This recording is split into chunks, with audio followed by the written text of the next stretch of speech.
Okay, we're back to Peak by Roland Smith, chapter 11. This is your question again that goes with 10 and 11. It says, Peak has a few different impressions of Mount Everest in these two chapters. Name a couple of them and tell what you think his overall feelings are so far. Okay, so in the last chapter, he's really just on his way up, and he's just looking at these mountains, and they're pretty amazing. So we'll see what he sees in these next chapter. It's called Peak Experience. We arrived at base camp just in time to see Josh get into a fist fight with someone. At 18,044 feet, though, it wasn't much of a fight. An older, red-faced man took a swing, which Josh easily ducked, and countered by pushing him in the chest. The man landed on his butt in the snow. After that, it was pretty much over except for the shouting. "I want a full refund," the man shouted. "If you think I'm going to sit around base camp while you and the others climb to glory, you have another thing coming." He was obviously one of Josh's clients, and not a very happy one.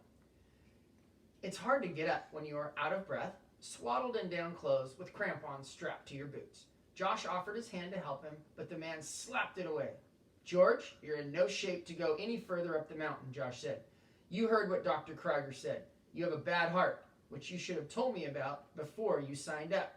"My heart's fine. That witch doctor of yours doesn't know what she's talking about." A pretty woman stepped up next to Josh. "You have a heart murmur, George," she said with a slight German accent. "Blocked arteries would be my guess. You need to get it looked at as soon as you get off the mountain." "Well, I'm getting off this stupid mountain today," George wheezed, getting to his feet. "And my first appointment's not going to be with my doctor. It's going to be with my attorney. I'll sue you for everything you have, Josh." "If you want to sue me for saving your life," Josh said, "go ahead." He turned and started to walk away. Then he noticed us and stopped. "Looks like you have an extra climbing permit," Zopa said. "Yeah, 2 actually. We had a woman leave 2 days ago, hacking up her larynx. Apparently, I'm responsible because she's threatening to sue me too." Josh looked at me. The beard he had cut off for my arraignment was growing back in nicely. "So how was it?" he asked. "It was good."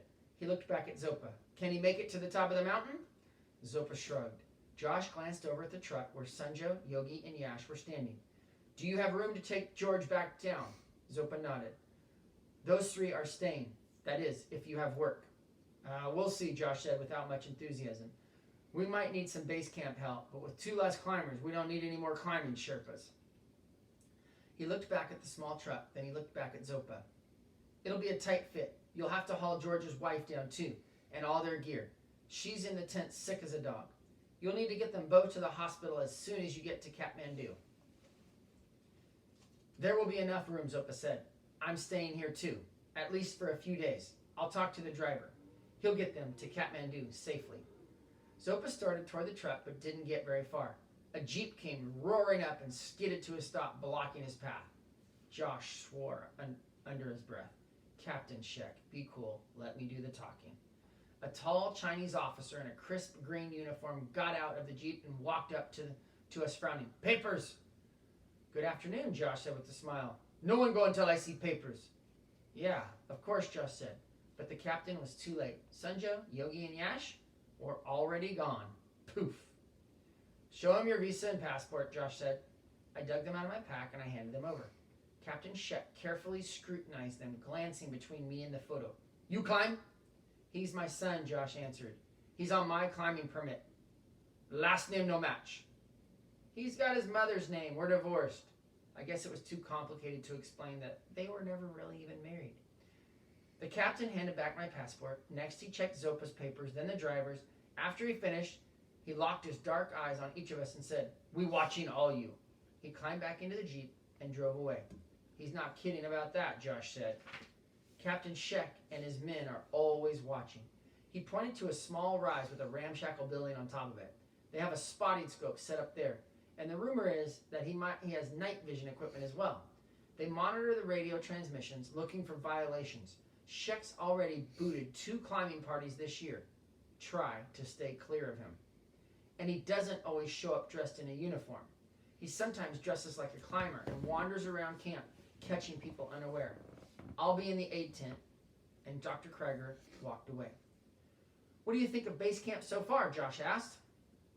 Because of the argument and Captain Sheck, I hadn't paid much attention to the camp. But I saw now that it was a gigantic. Red, blue, green, and yellow tents were scattered around for what seemed like a mile.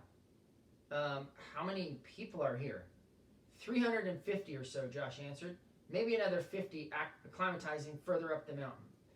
Most of them must have been in their tents trying to stay warm because there weren't too many people wandering around. I looked at the temperature on my watch. 14 degrees.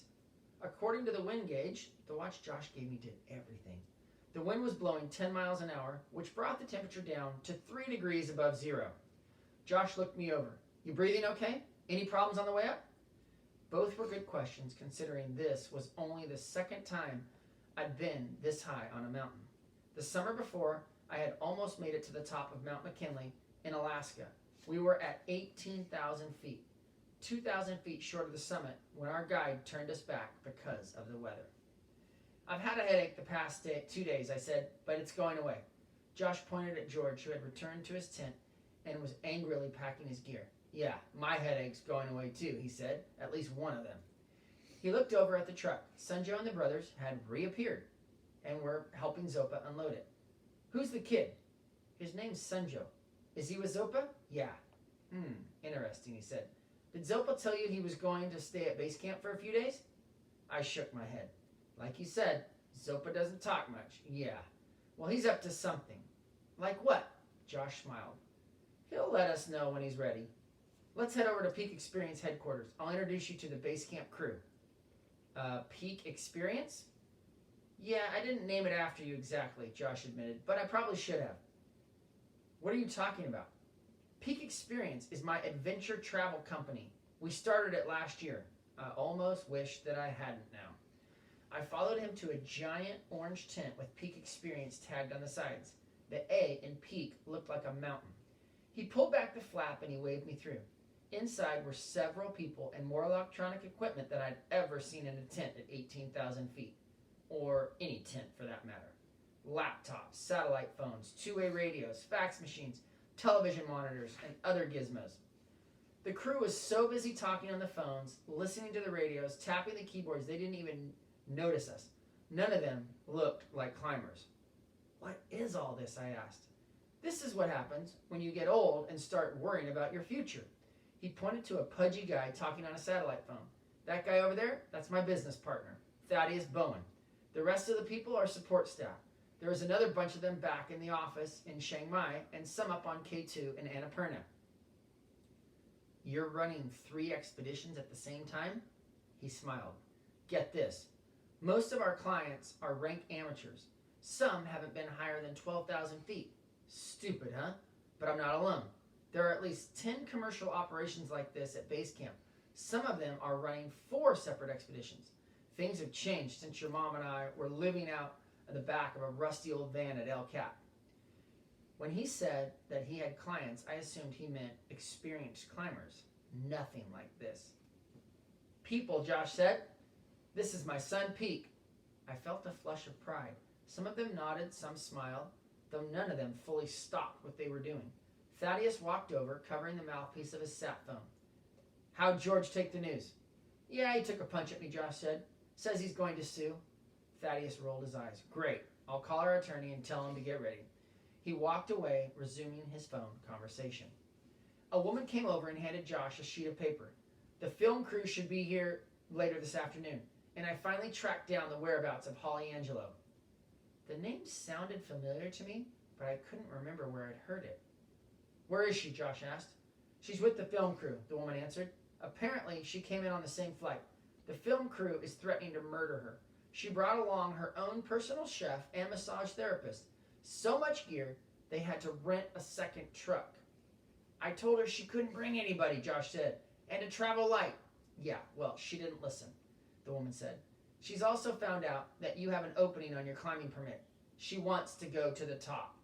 Josh swore. How did she find out about that? Word travels fast at high altitudes. She's here to cover Peak, not herself. What do you mean? I asked. I'll tell you about it later, Josh said distractedly. Can you reach her on the sat phone?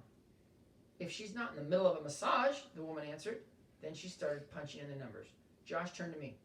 I need to take care of this. There's a spot for your tent next to mine, the blue one out back. Why don't you go and get it set up? Sanjo helped me haul my gear and to set up my tent. When we finished, we took a little tour. Now, you might be thinking that base camp on Everest would be one of the most pristine places on Earth. The truth is that you have to watch where you step. And here's a tip. Avoid digging up yellow snow to melt for your drinking water. At 10 degrees below zero, no one strays far from his tent to take care of business. Every base camp is a frozen outhouse, garbage dump with decades of crap, discarded food containers, busted gear. I had read that some of the climbers and Sherpas were trying to clean it up, but by the looks of the camp, they hadn't even made a dent. Sardine cans, chip bags, cartons, toilet paper, and other trash just blew around the tents like tumbleweed. Climbers from all over the world were here. Japan, Bolivia, Mexico, Italy, Canada, Luxembourg. There were women's teams, military teams. There was even a team made up of exclusively people over 50. They had a placard out on the side of their camp that read, "The geriatric team, beware of grumpy old climbers." You could pick out the commercial climbing operations by the size of their tents and their camp spots, which were usually the best on the slope. I counted 11 of them, and that's when it began to dawn on me that Josh might be just as cagey as Zopa. There was a lot of competition sitting on the mountain under these large tents. Getting a dozen clients to the summit could bring in as much as $1 million, and if you were simultaneously mounting other expeditions on other 8,000-meter peaks, several $1 million. And an Everest wannabe was going to plop down $100,000 or several thousand to get to one of the lower camps. Who were they going to give their money to? The company with the best success rate. The company with the best safety record. Or maybe the company who put the youngest person in the world on the world's tallest mountain, who also just happened to have the same first name as the company that put him on the top. And did you hear about him climbing those skyscrapers in New York? Don't worry about the money. I'll get my portion back. The film crew should be here later this afternoon. She's here to cover Peak, not herself. Now it was all coming together. I suddenly remembered where I had seen the name Holly Angelo. It was a byline under the article about me climbing the skyscraper. She was the reporter who broke the news about who my real father was. Did she dig up this information on her own, or did Josh give her a call and spill his guts? The youngest person so far to reach the top of Everest was a 15-year-old Nepalese girl named Minkipa Sherpa. If I were 1 year older, I might still be. I stopped in mid-step. What's the matter? Sanjo asked. Oh, nothing, I said. Would Josh have bailed me out if I had already turned 15? I didn't think so. Was he using me? Probably. Did I mind? Well, I wasn't really sure at this point. He was paying more attention to me than he ever had my whole life. I'm going to head back, I said. I should go too, Sanjo said. Zopa wants me to talk to the cook about helping in the mess tent. A job, I asked? For room and board, Sanjo smiled. Or tent and food, I should say.